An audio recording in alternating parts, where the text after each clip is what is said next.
धाकड़ खबर के news room से मैं आपके साथ हूं अकरम रईस खान। कृषि कानूनों की वापसी के ऐलान के साथ सबसे बड़ा सवाल ये खड़ा हो गया है भारतीय जनता पार्टी के सामने कि क्या उसको जो डर लग रहा था या उसकी जो आशंकाएं थी वो सही साबित होने जा रही है कि अगर वो कृषि कानून वापस ले लेंगे तो इसके बाद CAA यानी कि सिटीजनशिप अमेंडमेंट एक्ट को भी वापस लेने की मांग तेजी से उठने लग जाएगी और उसको भी वापस लेना पड़ेगा। और जम्मू कश्मीर में जो 370 खत्म किया गया है उसकी बहाली को लेकर जो आंदोलन चल रहे हैं, लंबे समय से डिमांड हो रही है राजनीतिक तौर पे, उसमें भी तेजी आ जाएगी और उसको भी फिर से एक बार उसी तरीके से बहाल करना पड़ेगा। क्या भाजपा का ये डर सही साबित हो रहा है या ऐवे ही कुछ चीजों को हवा दी जा रही है? दो हिस्सों में पूरी खबर आपके सामने रखने जा रहा हूं कि कैसे ये मामला खड़ा हो गया है और क्या इस मामले को जानबूझ के खुद भाजपा या भगवा ब्रिगेड हवा देना चाहती है ताकि इसके जरिए हिंदू मुस्लिम कर सकें और आने वाले उत्तर प्रदेश का जो चुनाव है या 5 राज्यों का जो चुनाव है वहां पे वोटों का ध्रुवीकरण करके अपनी सत्ता बरकरार रखी जा सके या सत्ता हासिल की जा सके। चलते हैं खबर के पहले हिस्से की तरफ।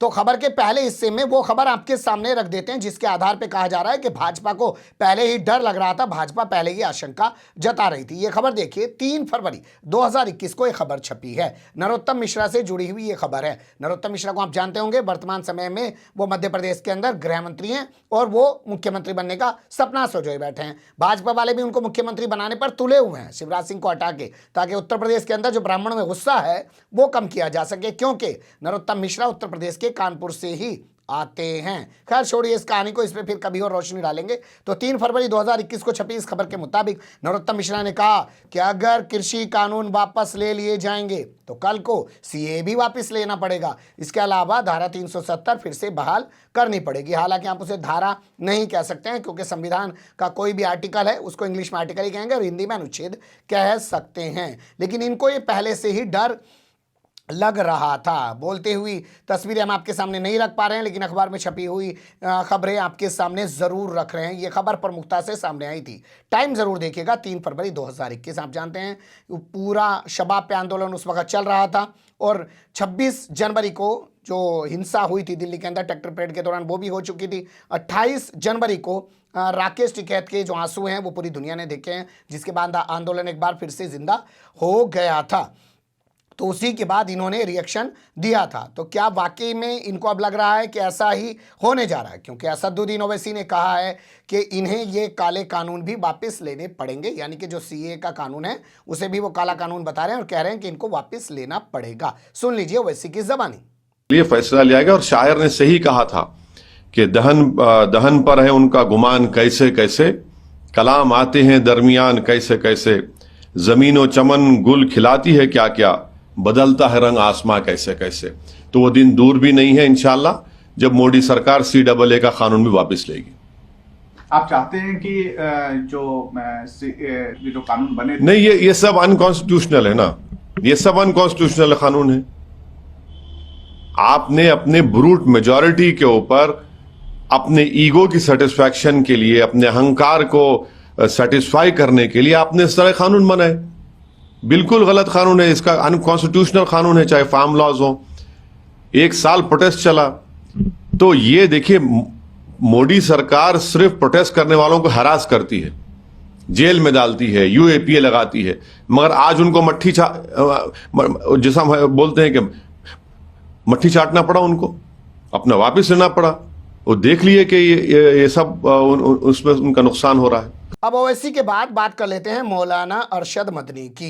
ये जमीयत उलमा के अध्यक्ष हैं और इन्होंने भी ये बयान दिया है कि जिस तरीके से अभी ये कृषि कानून वापस हुए हैं, असल में कृषि कानूनों का जो आंदोलन का स्वरूप उभर के सामने आया है वो असल में शाहीन बाग की देन है और शाहीन बाग CAA के विरोध में खड़ा हुआ था। वहीं जो है देखम देखी लोगों ने इस तरीके से, किसानों ने आंदोलन किया और उसमें कामयाब हुए हैं, तो इन्हें वो CAA कानून भी वापस लेने पड़ेंगे। सुन लीजिए उनकी ज़बानी। हम ये कहते हैं कि वही असल में चीज़ थी जिससे इन लोगों को बढ़ावा मिला और इन्होंने उसी तरीक़े के ऊपर एहतजाज किया, आकर के पड़ गए।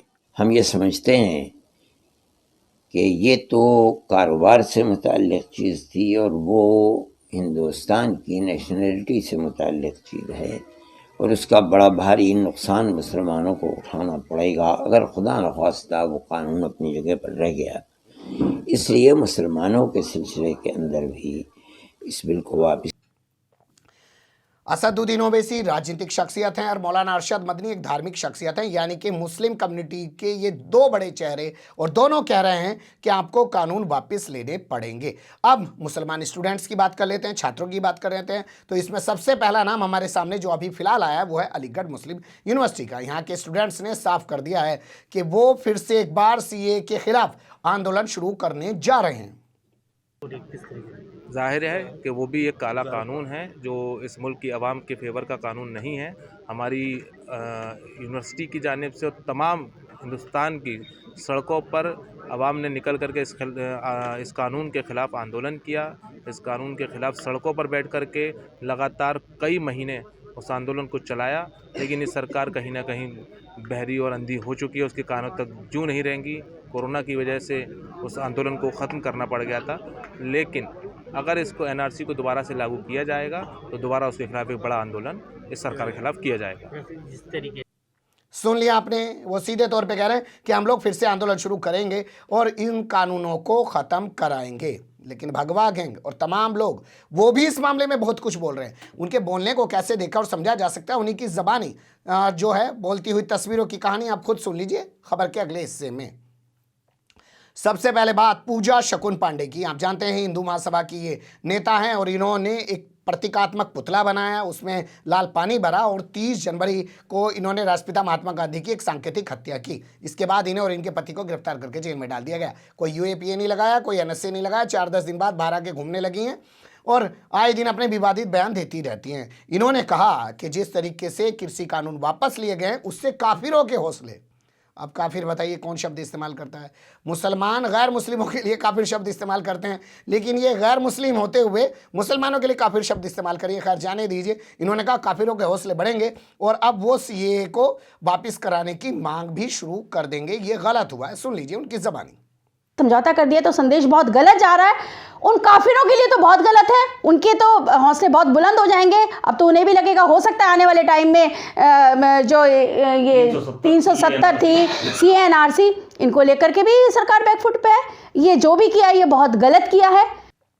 इनसे जुड़ी हुई एक दिलचस्प खबर आपके सामने कुछ ही देर बाद रखूंगा, क्योंकि इन्होंने नरेंद्र मोदी का फोटो हटा दिया अपने ऑफिस से, अपने कार्यालय से, और वहां पे सावरकर का फोटो लगा दिया। और नरेंद्र मोदी को जो इन्होंने कहा है वो बहुत ही शर्मनाक है। लेकिन अभी तक ना इनके खिलाफ कोई हंगामा बरपा हुआ है, ना कोई FIR दर्ज की गई है। लेकिन इसी क्रम में आगे बढ़े तो हम आपको लेके चलना चाहेंगे मोहनलालगंज से सांसद, लखनऊ के अंदर ये विधानसभा लोकसभा सीट है। यहाँ पे कौशल किशोर, उन्होंने कहा है कि ना तो CAA वापस, उन्होंने कहा है कि CAA वापस नहीं होगा और कृषि कानून वापस ले जाने के बाद जो लोग इस गलतफहमी में जी रहे हैं वो इससे बाहर आ जाएं।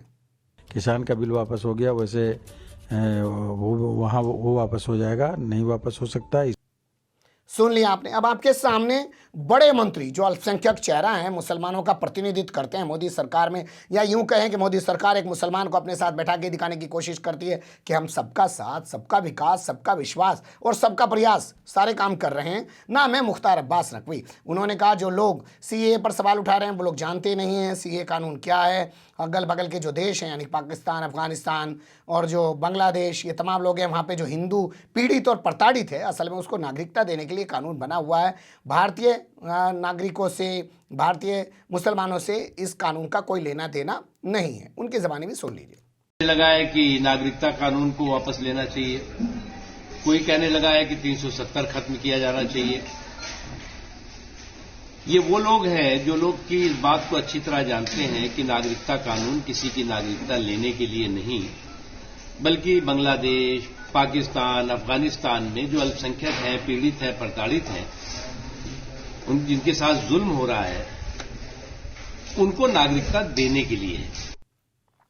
अब यहाँ सवाल ये पैदा होता है कि चलिए मुस्लिम तो पीड़ित पक्ष हुआ, वो कह सकते हैं कि भाई जैसे कृषि कानून वापस लिए गए वैसे CAA का कानून भी वापस ले लो। लेकिन जिस तरीके से पूजा शकुन पांडे बोल रही हैं, जिस तरीके से कौशल किशोर का रिएक्शन सामने आ रहा है, मुख्तार अब्बास नकवी भी सामने आकर जो है वो बयान दे रहे हैं, तो इससे साफ लगता है कि एक माहौल बनाने की कोशिश सरकार की तरफ से, भगवा ब्रिगेड की तरफ से भी की जा रही है, ताकि CAA के नाम पर फिर एक माहौल बने। और माहौल बनने के बाद कपिल मिश्रा टाइप के और वो तिवारी जो महिला थी उस टाइप के लोग और पैदा हो जाएं, कहीं आंदोलन शुरू हो जाए और फिर ये कपिल गुज्जर टाइप के लोग निकल आए और वो राम भक्त गोपाल सामने आ जाए, कहीं जाके गोलियां चलाने लगे, बवाल करने लग जाए और एक सांप्रदायिक माहौल बन जाए उत्तर प्रदेश के चुनाव से पहले पहले, ताकि पांचों राज्य के चुनाव में वोटों का ध्रुवीकरण करके अपनी सत्ता को बचाया जा सके। सही है, गलत है, जो भी हो अपनी राय बेबाक रूप से जरूर दीजिएगा। खबर को लाइक कर सकते हैं, चैनल को सब्सक्राइब कर सकते हैं और ज्यादा से ज्यादा हमारी खबरों को शेयर कर सकते हैं। फिर ऐसे ही किसी सुलगते हुए या उलझते मुद्दे लेकर मैं आपके सामने हूँगा हाजिर। फिलहाल अभी मुझे दें इजाजत।